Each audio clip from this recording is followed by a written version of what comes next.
ഇന്ത്യക്കെതിരെ വീണ്ടും തീരുവ ഉയർത്തുമെന്ന ഭീഷണിയുമായി അമേരിക്കൻ പ്രസിഡന്റ് ഡൊണാൾഡ് ട്രംപ് റഷ്യയിൽ നിന്നും എണ്ണ ഇറക്കുമതി ചെയ്യുന്നത് തുടർന്നാൽ ഇനിയും തീരുവ ചുമത്തുമെന്നാണ് പ്രഖ്യാപനം. എന്നാൽ ട്രംപിന്റെ ഭീഷണിക്കെതിരെ ഇന്ത്യ രംഗത്തെത്തി. ഇന്ത്യക്കുമേൽ 25% ഇറക്കുമതി തീരുവ ചുമത്തുമെന്ന പ്രഖ്യാപനത്തിന് പിന്നാലെയാണ് ഡൊണാൾഡ് ട്രംപ് വീണ്ടും ഭീഷണി ഉയർത്തിയത്.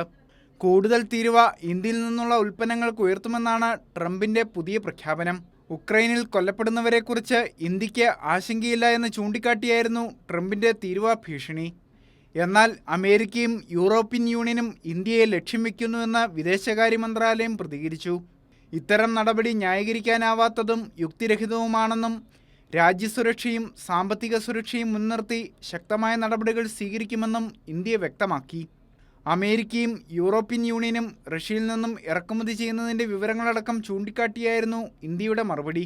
ഉക്രൈൻ യുദ്ധം തുടങ്ങിയപ്പോഴാണ് ഇന്ത്യ റഷ്യയിൽ നിന്ന് എണ്ണ ഇറക്കുമതി തുടങ്ങിയത്. യുദ്ധത്തെ തുടർന്ന് പരമ്പരാഗത ഇറക്കുമതി മാർഗങ്ങൾ തടയപ്പെട്ടതോടെയാണ് റഷ്യയിൽ നിന്ന് എണ്ണ ഇറക്കുമതി ആരംഭിച്ചത്.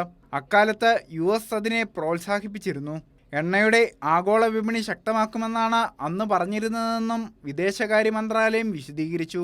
അതേസമയം ട്രംപിന്റെ പ്രഖ്യാപനത്തോടെ ഇന്ത്യയുടെ പ്രധാന കയറ്റുമതി മേഖലകളാകെ ആശങ്കയിലാണ്.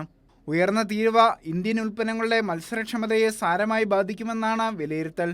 ടെക്സ്റ്റൈൽസ്, തുകൽ, സമുദ്രോൽപ്പന്നങ്ങൾ, മരുന്നുകൾ തുടങ്ങിയ മേഖലകളിലാണ് കടുത്ത ആശങ്ക.